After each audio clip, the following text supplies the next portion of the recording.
The organizers say the roundtable aims at illuminating the vulnerabilities inherent in the nation's current electoral system, especially the usage of the various elections-related technologies.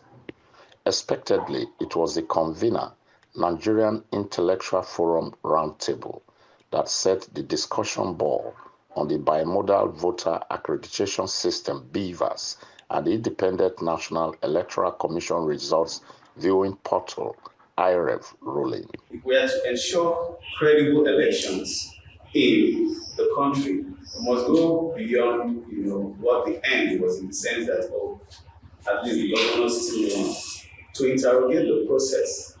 How is it possible that 60,000 fraudulent results, I'm just calling that figure, were still allowed into the system?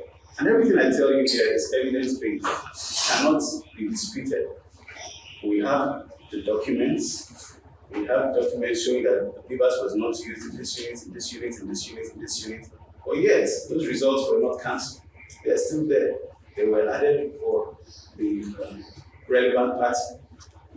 So how can we perfect the process so that it's not necessarily down to the discretion of the resident electoral commissioner or whichever staff of Inec, has the power to cancel results? The trial of these civil society personalities couldn't agree less with the submissions of the convener of the Intellectual Forum. They, however, suggest their perspectives to better the initiative. I can assure you that this information that we have unveiled will form part of the things that will be placed on the front burner during our engagement. The key challenge is in the falsification of election results. And even with technology, we can tell that we've not been able to curb that challenge because the politicians and lawyers, including civil society actors, have not been vigilant enough.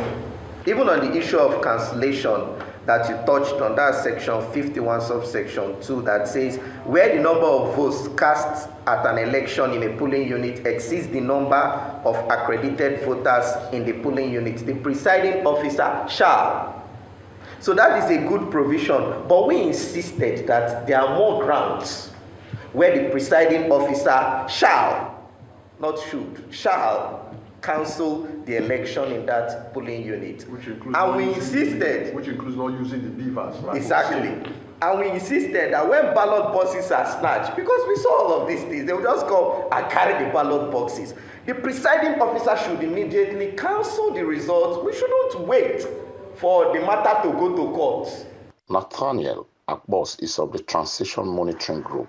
He advocates a situation on how the conduct of elections should be clearly enshrined in the electoral law so as to check some alleged sharp practices by the electoral umpire. The National Assembly members you see today, they will have been properly been briefed. The losers and the winners are the court. They know how they lost. Those who lost knew how they lost. Those who won knew how they won. So the truth is that the dichotomy between how they lost and how they won is where can take us to the next level, which my brother Courage was trying to explain. They already know that failure of real-time transmission of the results led to all the discrepancies we observed during that election. The forum says its goal is facilitating discussions that would not only lead to practical but also implementable solutions, thereby ensuring a transparent, secured, and credible electoral process to ensure good governance that Nigerians so earnestly yearn since the return of the current democratic dispensation in 1999. From Port Harcourt, it's Andy Omanu, Arise News.